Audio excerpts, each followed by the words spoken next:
Hello and welcome to today's History of True Crime video about the shocking case of Ted Bundy, the charismatic serial killer who committed hideous crimes using his charm to gain the trust of his unsuspecting victims. Ted Bundy was one of the most notorious serial killers of the 20th century. Born Theodore Robert Bundy in Burlington, Vermont in 1946, he murdered at least 30 women and girls in the 1970s, although some estimates put the number closer to 100. Despite his heinous crimes, Bundy had a charismatic and charming personality that enabled him to gain the trust of his victims and evade suspicion from law enforcement for many years. While much is known about his killing spree and eventual capture, less is known about his early life and formative years. Let's explore a little about the early life of Ted Bundy and how it may have influenced the person he became. Bundy was born in Burlington, Vermont in 1946 to Eleanor Louise Cowell, a single mother who was only 22 years old at the time. Bundy's early years were marked by a sense of detachment and confusion about his identity. He was born out of wedlock, and his grandparents raised him as their son, telling him that his mother was his sister. He learned the truth about his parentage when he was a teenager, which led to a period of turmoil and introspection. Growing up, Bundy was a shy and introverted child who had difficulty making friends. He was also known to be a loner and had a fascination with knives and violence. Despite his difficult upbringing, Bundy was an intelligent and ambitious young man. He was a good student and graduated from Woodrow Wilson High School in Tacoma, Washington in 1965. He went on to attend the University of Washington, where he graduated with a degree in psychology in 1972. After college, he moved to Seattle where he worked as a counselor at a crisis clinic. He also attended law school at the University of Puget Sound. Although he did not graduate, this period of time studying law will serve him well later down the line. During his eventual trial, it's believed that during this time, Bundy began to develop his deviant behavior and sadistic tendencies. He reportedly had a volatile and controlling relationship with his first girlfriend, and some reports suggest he had a penchant for peeping into people's windows at night. In 1974, while he was working as a counselor at the crisis clinic, a number of young women in the Seattle area began to disappear. This is when his killing spree is believed to have begun. Bundy's upbringing and early life can be seen as contributing factors to the person he became. Growing up with a sense of detachment and confusion about his identity, coupled with his interest in violence, may have created a void in Bundy's sense of self that he sought to fill through his murders. Furthermore, his job as a counselor working with young women in crisis might have given him access to vulnerable victims and how to manipulate them.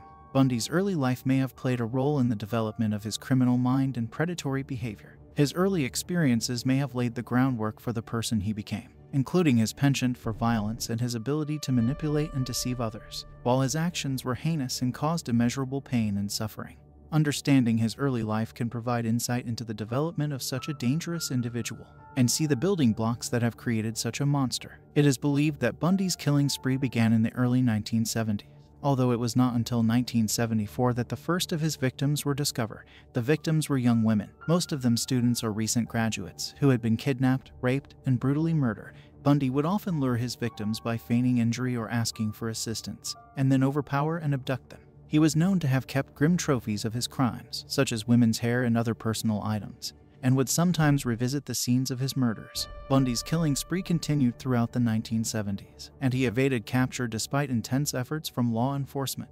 He was finally apprehended in Florida in 1978, after being pulled over for a traffic violation and found to be in possession of burglary tools. He was later linked to a number of murders through fingerprint and bite mark evidence. He was tried and convicted for the murders of 2 Florida State University students, and was sentenced to death. While awaiting execution, he confessed to more than 30 murders and provided details that only the killer could know. Bundy's trial and eventual execution captivated the nation, as he was seen as a handsome and charismatic figure. He was represented by high-profile defense attorneys, and he even served as his own attorney during his trial. He was also known to have made several escapes while in custody, including one from the Glenwood Springs prison in Colorado in 1977.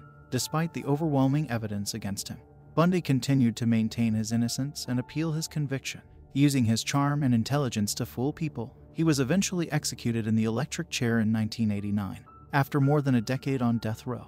In the years since his death, Bundy's case has been the subject of numerous books, documentaries, and films. Bundy's story is a chilling reminder of the capacity for evil that lies within even the most seemingly normal of individuals. He was able to use his charm and intelligence to manipulate and deceive those around him, and his ability to evade capture for so long only added to his notoriety. It's important to keep in mind, however, that Bundy was a criminal who committed unspeakable acts, and that his actions caused immeasurable pain and suffering to countless families and individuals. His story highlights the importance of crime prevention and the importance of taking the time to listen to and believe the victims. The families of those who were killed by Bundy will never be able to fully heal from the loss of their loved ones, but the efforts of law enforcement and the bravery of survivors helped ensure that justice was served in this case. It's also worth noting that Bundy's case also brought attention to the importance of forensic evidence and the way it can be used to solve crime. The bite mark evidence and fingerprints found on the scene that were matched to Bundy were instrumental in his conviction and sentence,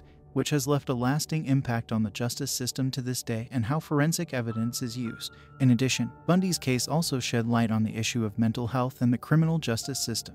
Some experts have argued that Bundy suffered from antisocial personality disorder, which is characterized by a lack of empathy, remorse, and a tendency towards violent behavior. This raises important questions about how individuals with mental health issues are treated within the criminal justice system, and whether they should be held fully responsible for their action.